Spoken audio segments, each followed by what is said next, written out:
good to look at the last messages that Jesus gave to his churches in Revelation. வெளிப்படுத்தின விசேஷத்திலே இயேசு சபைகளுக்கு கொடுத்த செய்திகளை நாம் இந்த நாட்களிலே கவனிப்பது நல்லது. Because you can see how these churches developed in the first century. இந்த சபைகள் முதல் நூற்றாண்டிலே எப்படி விருத்தி அடைந்தது என்பதை நாம் பார்க்கிறோம். They were all planted by the apostles. அவைகள் எல்லாமே அப்போஸ்தலர்களாலே நிறுவப்பட்ட சபைகள். And the apostles were directly commissioned by Jesus Christ. அப்போஸ்தலர்கள் ஆண்டவராகிய இயேசு கிறிஸ்துவினாலே நேரடியாக அவர்கள் அப்போஸ்தலராக ஏற்படுத்தப்பட்டவர்கள். Today there are so many people who call themselves apostles. இன்றைக்கு अनेகம் பேர் தங்களை அப்போஸ்தலர் என்று சொல்லிக் கொள்கிறார்கள். I don't believe in any one of them. அதிலே ஒருவரை கூட நான் அப்போஸ்தலர் என்று நான் நம்புவதில்லை. I think there are apostles, but they are not people who call themselves apostles. அப்போஸ்தலர் இருக்கிறார்கள், ஆனால் அவர்கள் தங்களை அப்போஸ்தலர் என்று அழைத்துக் கொள்ள மாட்டார்கள்.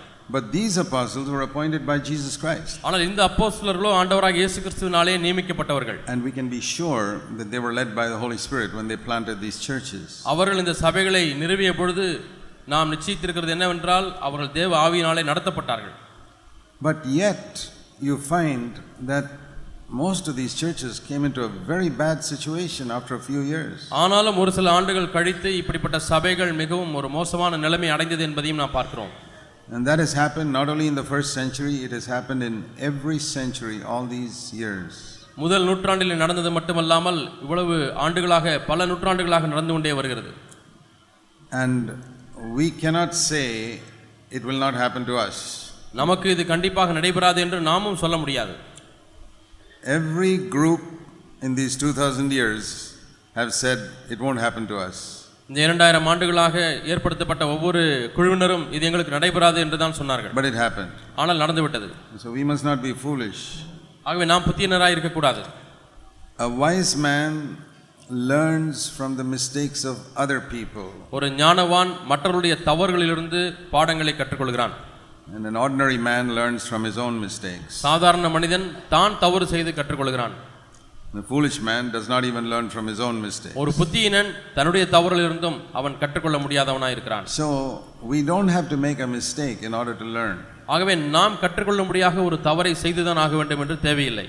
If you watch other people and see the mistakes they make, you can learn so that you don't make a mistake yourself. மற்ற மக்களை நீங்கள் கவனித்து பார்க்கிறீர்கள், அவர்கள் செய்த தவறுகளையும் நீங்கள் பார்க்கிறீர்கள், அதை நீங்களாகவே செய்யாதிருக்கும்படியாக எச்சரிக்கையாக இருக்க வேண்டும். And that's why there are so many stories mentioned in the Bible. ஆகவே தான் பல கதைகள் சரித்திரங்கள் தேவ வார்த்தையிலே சொல்லப்பட்டிருக்கிறது. Of great men of God, the mistakes they made. மிகப்பெரிய தேவ மனிதர்கள் அவர்கள் செய்த தவறுகளும் சொல்லப்பட்டிருக்கிறது. You start with Adam. The Lord told Adam, your mistake was you listened to the voice of your wife. ஆதாமை பார்த்து ஆண்டவர் சொன்னார், நீ செய்த தவறு உன்னுடைய மனைவிக்கு செவி கொடுத்தது. Now there's nothing wrong in listening to the wife if she suggests something good. மனைவி சரியான காரியத்தை நன்மையான காரியத்தை சொல்லும் பொழுது அதை செவி சாய்ப்பதிலே தவறில்லை. There are many good things also wives may say. நல்ல காரியங்களையும் மனைவிமார்கள் சொல்லலாம். One time God told Abraham, listen to your wife. ஒருமுறை ஆபிரகாமை பார்த்து உன் மனைவி சொல்வதை கேள் என்று சொன்னார். Because what his wife was saying was better than what he was thinking. ஏனென்றால் அந்த நேரத்தில் அவர் எண்ணிக்கொண்டிருந்ததை காட்டிலும் மனைவி சொல்வது மேலானதாக இருந்தது. But when God has said something, தேவனே ஒன்றை சொல்லி இருக்கும் then whoever says something else, we must not listen to them. வேறு யார் சொன்னாலும் அதற்கு செவி கொடுக்க கூடாது. Even if it's father, mother, wife, husband also. அது தகப்பனாய் இருந்தாலும் தாயாய் இருந்தாலும் கணவனாய் இருந்தாலும் யாராய் இருந்தாலும் தேவன் ஒன்றை சொன்ன பிறகு அதற்கு மறு ஆலோசனை நாம் வேறு எதிலும் கேட்க கூடாது. Example, if your husband tells you to worship idols, what do? உதாரணமாக உங்களுடைய கணவன் உங்களை பார்த்து விக்கிரகங்களை பணிந்து கொள் என்று சொன்னால் என்ன செய்வீர்கள்? You don't have to submit to your husband because above your husband is Jesus Christ. நீங்கள் அந்த நேரத்தில் உங்களுடைய கணவனுக்கு கீழ்ப்படிந்திருக்க தேவையில்லை, அதற்கு மேலாக ஆண்டவராக இயேசு கிறிஸ்து இருக்கிறார். So if your husband tells you to do something Jesus has told you not to do, you listen to Jesus. ஆகவே இயேசு ஒன்றை செய்யக்கூடாது என்று சொல்லியிருக்கும் பொழுது அந்த காரியத்தை உங்களுடைய கணவர் செய்ய சொல்லும் பொழுது நீங்கள் இயேசுவுக்கு தான் செவி கொடுக்க வேண்டும். We can learn from the mistakes of Abraham. ஆபிரகாமுடைய தவறிலிருந்து நாம் கற்றுக்கொள்ளலாம். The first mistake he made was listening to Sarah when he had a child through her servant. சாராளுடைய வேலைக்காரின் மூலமாக ஒரு குழந்தையை பெறும் பொழுது அவர் செய்த தவறு என்ன மனைவியினுடைய சொல்லை கேட்டார். Jacob made a mistake by listening to his mother to go and deceive his father. போய் தன்னுடைய தகப்பனை வஞ்சிக்கும்படியாக தன்னிடத்தில் சொன்ன தாயினுடைய பேச்சை கேட்டபடினாலே தான் யாக்கோபு வஞ்சிக்கப்பட்டார். You know, David made a mistake when he was walking on the terrace. He saw some woman bathing. He should have turned his eyes away immediately. தாவீது அரண்மனையில் உலாவிக் கொண்டிருக்கும் பொழுது அங்கே குளித்துக் கொண்டிருக்கக்கூடிய ஒரு அழகான ஸ்திரியை கண்ட பொழுது அவன் நிச்சயிக்கப்பட்டானால் அதை பார்க்காமல் திரும்பி இருந்திருக்க வேண்டும். If he had turned his eyes away, what a different story it would have been. தன்னுடைய கண்களை மாத்திரம் திருப்பி இருந்தால் கதை எவ்வளவு வித்தியாசமானதா இருந்திருக்கும். One simple action. ஒரு சிறு நடவடிக்கை. He did not turn his eyes away. அவன் தன்னுடைய கண்களை அந்த இடத்திலிருந்து திருப்பவில்லை. And for 3000 years the shame of his sin is all over the world. 3000 ஆண்டுகளாக அவர் செய்த பாவத்தினுடைய நிந்தை முழு உலகத்திலேயும் காணப்படுகிறது. Sometimes it's just a small action like that. சில சமயத்தில் இது போன்ற ஒரு சிறு கிரியாக இருக்கலாம். You don't turn your eyes away. உங்களுடைய கண்களை நீங்கள் திருப்பாமல் இருக்கிறீர்கள். And there's confusion that ruins your life and your family life and everything. உங்களுடைய வாழ்க்கையிலும் உங்களுடைய குடும்ப வாழ்க்கையிலும் பலருக்கும் குழப்பம் ஏற்படுகிறது. There are many stories like that. I've heard of Christian pastors also. நான் இது போல பல கதைகள் இருக்கிறது. கிறிஸ்தவ பாஸ்டர்மார்கள் கூட அவருடைய வாழ்க்கையில் நடந்த வீழ்ச்சிகளை அறிந்திருக்கிறேன். So to all of you I would say one thing. ஆகவே உங்கள் எல்லாருக்கும் நான் சொல்லக்கூடிய ஒரு காரியம் உண்டு. Learn from the mistakes that other people have made. மற்றவர்கள் செய்த தவறுகளிலிருந்து நீங்கள் பாடங்களை கற்றுக்கொள்ளுங்கள். Read the Bible and see the mistakes that godly men made. நீங்கள் வேதத்தை வாசித்து தேவ மனிதர்கள் செய்த தவறுகள் என்ன என்பதை ஆராய்ந்து பார்த்து அதிலிருந்து பாடம் கற்றுக்கொள்ளுங்கள். See, James and John were walking with Jesus, very close to him. யோவானும் யாக்கோபும் இயேசுவுக்கு நெருங்கி நடந்து கொண்டிருந்தார்கள். But once when the Samaritans did not receive Jesus, they said, Lord, shall we call fire to come down and consume them? ஒருமுறை சமாரியர்கள் இயேசு கிறிஸ்துவை ஏற்றுக்கொள்ளவில்லை. இவர்கள் ஆண்டவரை பார்த்து கேட்டார்கள், ஆண்டவரே, வானத்திலிருந்து அக்கினியை வரவழைத்து இவர்களை அழிக்கலாமா? And Jesus said, you don't understand your spirit. இன்ன ஆவி உள்ளவர்கள் என்பதை நீங்கள் அறியாதிருக்கிறீர்கள். Your spirit is not my spirit. உங்களுடைய ஆவி என்னுடைய ஆவியாக இல்லை.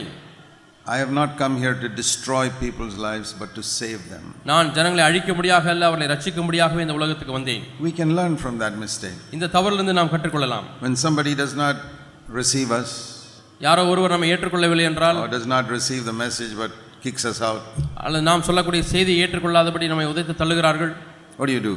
நீங்கள் என்ன செய்வீர்கள்? Pray God will judge them.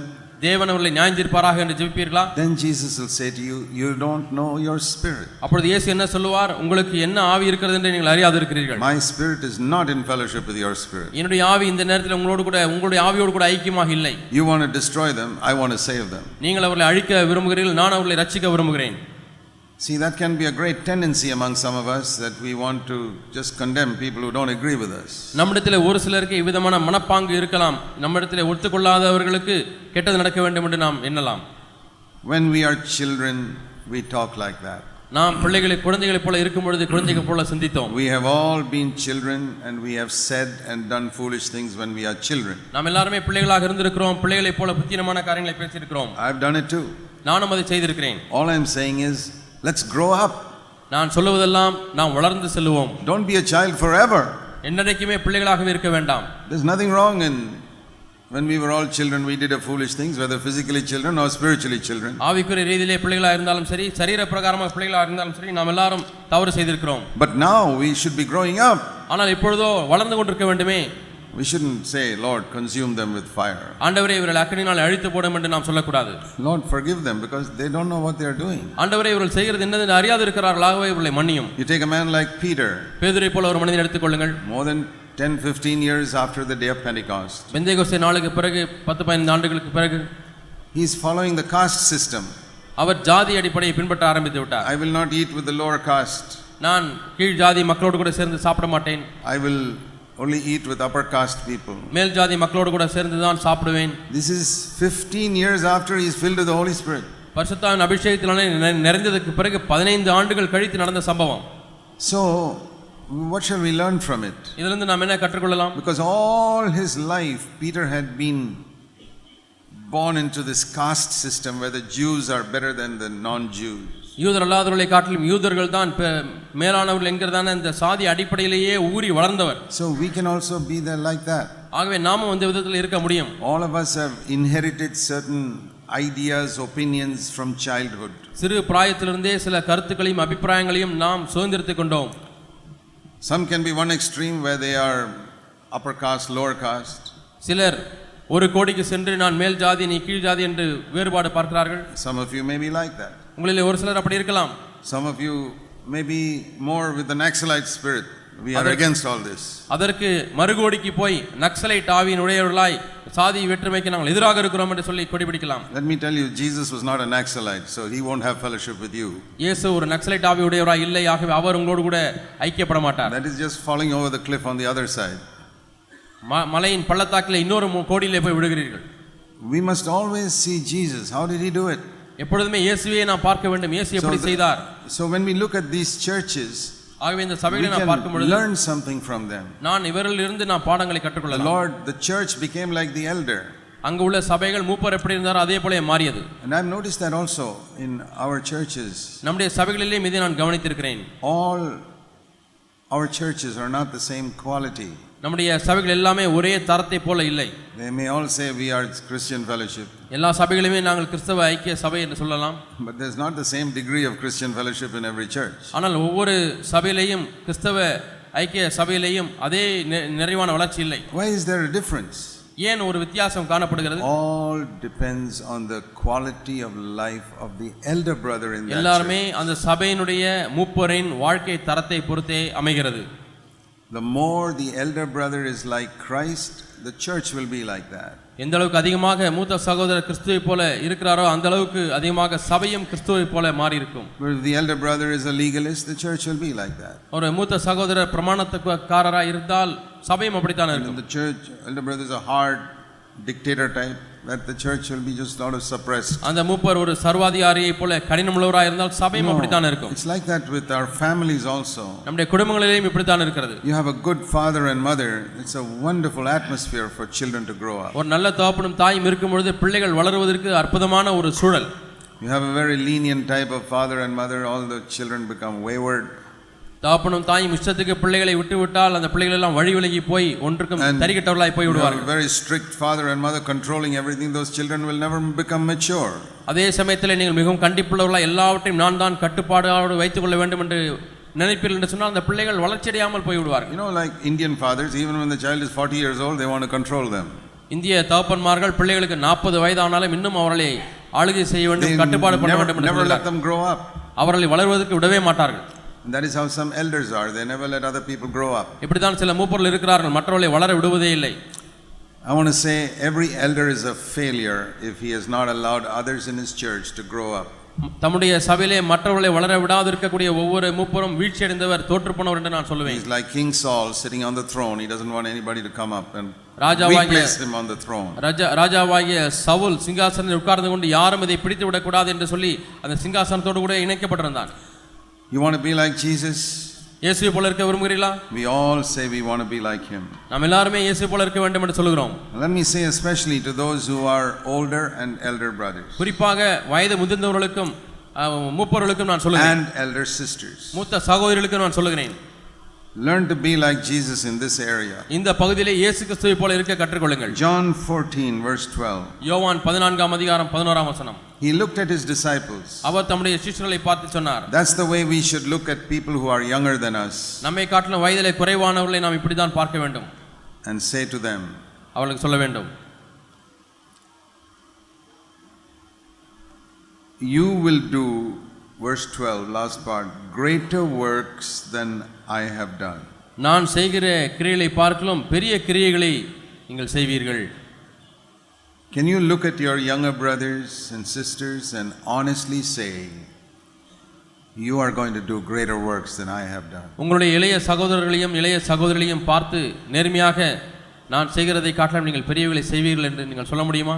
That is a true elder brother. இவர்தான் உண்மையான மூத்த சகோதரர். There are very few like that. அது போன்ற மிக சிலரே இருக்கிறார்கள். Most of them, their attitude is, I don't want you to ever do anything even near what I am doing. அநேகருடைய மனப்பான்மை எப்படி இருக்கிறது தெரியுமா? இவர்கள் எல்லாரும் நான் செய்வதை போல செய்யக்கூடாது, நான் செய்வதை போல அருகாமையிலே கூட வந்து விடக்கூடாது என்று சொல்கிறார்கள். They must always think I am the great man. நான் தான் பெரிய மனிதன் என்று சொல்ல வேண்டும். Nobody in my church should be able to preach better than me. என்னை காட்டிலும் மேன்மையாக யாருமே பிரசங்கித்து விடக்கூடாது. That is the spirit of Cain, who did not want his younger brother to be better than him and killed him. அது காயினுடைய ஆவி, தன்னுடைய சகோதரன் தன்னை காட்டிலும் மேன்மையானவனை மாறிவிடக் கூடாது என்பதற்காக அவனை கொன்று போட்ட ஆவி. Spirit of Saul, who wanted to kill David. தாவீதை கொலை செய்ய முயற்சி செய்த சவுலினுடைய ஆவி. But Jesus looked at all those junior disciples and said, you will do greater works than I ஆனால் do. இயேசுவோ தம்மை காட்டிலும் வயதிலே குறைந்த சீஷர்களை எல்லாம் பார்த்து சொன்னது என்னவென்றால், என்னை பார்க்கிலும் பெரிய கிரியைகளை செய்வேன். I am going to prepare the way for you to do greater works. நீங்கள் பெரிய கிரியைகளை செய்யும்படியாக உங்களுக்கு நான் வழிகளை ஆயத்தம் பண்ணி கொடுக்கிறேன். That's the spirit of God. இதுதான் தேவனுடைய ஆவி. That's why David was called a man after God's own heart, even though he made mistakes. ஆகவே தான் தாவீது தவறு செய்திருந்தாலும் கூட தேவனுடைய இருதயத்திற்கு ஏற்ற மனிதன் என்று பார்க்கிறோம். You know that David said to God, God, I want to build your temple. தாவீது தேவனை பார்த்து சொன்னது என்னவென்றால், ஆண்டவரே உமக்கென்று ஒரு ஆலயம் கட்ட விரும்புகிறேன். But God did not permit him. ஆனால் தேவன் அதை அனுமதிக்கவில்லை. I want you to see this passage. இந்த பகுதியை நீங்கள் பார்க்க முடியாது விரும்புகிறேன். In 1 Chronicles, ஒன்று நாளாகமம் chapter 28. 28ஆம் அதிகாரம்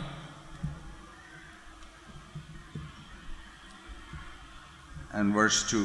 இரண்டாம் வசனம். Then David rose to his feet and said to others, my brothers, I had intended to build a permanent home for the Lord, so I made all the preparations to build it. அப்பொழுது ராஜாவாகிய தாவீது எழுந்திருந்து காலூன்றி நின்று, என் சகோதரரே, என் ஜனமே, நான் சொல்வதை கேளுங்கள். கர்த்தருடைய உடன்படிக்கை பெட்டியும் நமது தேவனுடைய பாதபடியும் தங்குவதற்கு ஒரு ஆலயத்தை கட்ட நான் என் மனதில் நினைத்து கட்டுகிறதற்கு ஆயத்தமும் பண்ணினேன். But God said to me, you shall not build a house for my name, because you are a man of war. ஆனாலும் நீ என் நாமத்திற்கு ஆலயத்தை கட்ட வேண்டாம், நீ யுத்த மனுஷனாய் இருப்பதனாலே ரத்தம் சிந்தினாய் என்று ஆண்டவர் சொன்னார். See, that's the principle with God. A man of war cannot build the house. ஒரு யுத்த மனுஷன் தேவனுடைய ஆலயத்தை கட்ட முடியாது என்பது தேவனுடைய சித்தாந்தம். We have to make war with the devil, that's okay. நாம் பிசாசோடு ஒரு யுத்தம் பண்ண வேண்டும், அது சரிதான். I want to say to you, whoever you are, யாராய் இருந்தாலும் நான் உங்களுக்கு சொல்கிறேன், if you are a man who fights with other people, God will say, you cannot build my church. மற்ற மக்களோடு கூட சண்டை போடுகிறவர்களாய் இருப்பீர்கள் என்று சொன்னால் தேவன் உங்கள் மூலமாய் சபையை கட்டவே முடியாது. You are a man who is always at war with somebody or the other. எப்பொழுதுமே நீங்கள் ஒருவரோடோ அல்லது மற்றொருவரோடோ யுத்தம் பண்ணி கொண்டே இருக்கிறீர்கள். Are you a brother who is always fighting with somebody? யாரோடு சண்டை போட்டுக் கொண்டே இருக்கக்கூடிய ஒரு சகோதரனாய் இருக்கிறீர்களா? Are you an elder brother like that? அதுபோல ஒரு மூப்பராய் இருக்கிறீர்களா? God will say, it's okay, you do something else. You can distribute the songbooks or something, but you can't build my church. ஆண்டவர் சொல்வார், சரி நீ மற்ற காரியங்களை செய்யலாம், பாடல் புத்தகங்கள் எல்லாருக்கும் கொடுக்கலாம், பாட சொல்லலாம், ஆனால் நீ சபையை கட்ட முடியாது என்று சொல்லி விடுவார். That's what the Lord told David. ஆகவே தாவீதுக்கு அப்படி சொன்னார். But he says, okay, I can't do it, but somebody else will do it. Verse 6, my son Solomon will build the house. ஆகவே அவர் சொல்கிறார், நான் கட்ட முடியாது, ஆகவே என்னுடைய குமாரனாகிய சாலமோன் அவன் இந்த தேவாலயத்தை கட்டுவான் என்று சொன்னார். So what did David do? ஆகவே தாவீது என்ன செய்தார்? Someone younger than him is going to do something greater than him. அவரை காட்டிலும் வயதிலே குறைந்த ஒருவர் தன்னை காட்டிலும் பெரிய காரியங்களை செய்வார் என்று சொன்னாரா? He could have got upset. Our மனத்தாங்கல் அடைந்திருக்கலாம். He said, okay Solomon, you build it, let's see whether you can do something like I did. சரி சாலமோனே, நீ வேண்டுமானால் கட்டிப்பார், நீ கட்டுகிறாய் இல்லை என்று நான் பார்க்கிறேன். he didn't do சொல்லவில்லை, அப்படி சொல்லவில்லை. David, verse 11, gave Solomon all the plan of the buildings and storehouses and everything, and all the plan he had in mind for the house of the Lord. 1 நாளாகமம் 28:11 வாசிக்கிறோம், தாவீது தன் குமாரனாகிய சாலமோனுக்கு மண்டபம், அறைகளும், பொக்கிஷ சாலைகளும், மேல் வீடுகளும் எல்லாவற்றையும் கொடுத்து கர்த்தருடைய ஆலயத்தை கட்ட முடியாய். There's one great lesson we can learn from there. இங்கே இருந்து நாம் ஒரு பெரிய பாடத்தை கற்றுக்கொள்ளலாம். Solomon had a very clever brain. சாலமோனுக்கு ஒரு புத்தியுள்ள ஒரு மூளை இருந்தது. He was known as the wisest man in his generation. தன்னுடைய சந்ததியிலே இருந்த மிகுந்த பெரிய ஞானி என்று அழைக்கப்பட்டார். David had a good heart. தாவீதுக்கு நல்ல ஒரு உள்ளம் இருந்தது. He was a known man after God's own heart. அவன் தேவனுடைய இருதயத்திற்கேற்ற மனிதன் என்று அறியப்பட்டிருந்தார். David's strong point was his heart. தாவீதுடைய வலிமையான காரியம் அவனுடைய உள்ளம். Solomon's strong point was his clever brain. சாலமோனுடைய வலிமையான பகுதி அவனுடைய புத்திசாலித்தனமான மூளை. Now you would think நீங்கள் என்னலாம், that if you want to build a good house for yourself, உங்களுக்கு என்று ஒரு நல்ல வீடு நீங்கள் கட்டும் பொழுது to whom will you go? யாரிடத்துக்கு போவீர்கள்? Will you go to a man with a good heart or a clever brain? நீங்கள் நல்ல உள்ளமுள்ள மனிதனிடத்திலே போவீர்களா அல்லது நல்ல மூளை உள்ள மனிதனிடத்திலே போவீர்களா? I know you and I will definitely go to someone with a clever brain. Only he can plan a nice house for us. நீங்களும் நானும் நன்றாக தெரியும், நல்ல புத்திசாலி மனிதனிடத்திலே தான் போவோம், அவர்தான் நன்றாக திட்டம் பண்ணி கொடுப்பார். For our earthly buildings, good brain is more important than a good heart. பூமிக்குரிய கட்டடத்தை கட்ட வேண்டும் என்று சொன்னால் நல்ல உள்ளத்தை காட்டிலும் நல்ல மூளை இருந்தால் போதும். But to build God's house, it's more important to have a good heart than a good brain. ஆனால் தேவனுடைய வீட்டை கட்டுவதற்கு நல்ல மூளையை காட்டிலும் நல்ல உள்ளம் வேண்டும். Imagine the man with a good heart is teaching the wisest man in the world how to build God's house. கற்பனை செய்து பாருங்கள், நல்ல உள்ளம் கொண்ட ஒரு மனிதர், நல்ல மூளை கொண்ட ஒருவருக்கு தேவனுடைய வீட்டை எப்படி கட்டுவது என்பதை சொல்லிக் கொடுக்கிறார். God's ways are not our ways. தேவனுடைய வழிகள் நம்முடைய வழிகள் அல்ல. The temple was to be built according to God's plan. தேவனுடைய ஆலயமானது தேவனுடைய திட்டத்தின்படியாய்த்தான் செய்யப்பட வேண்டும்.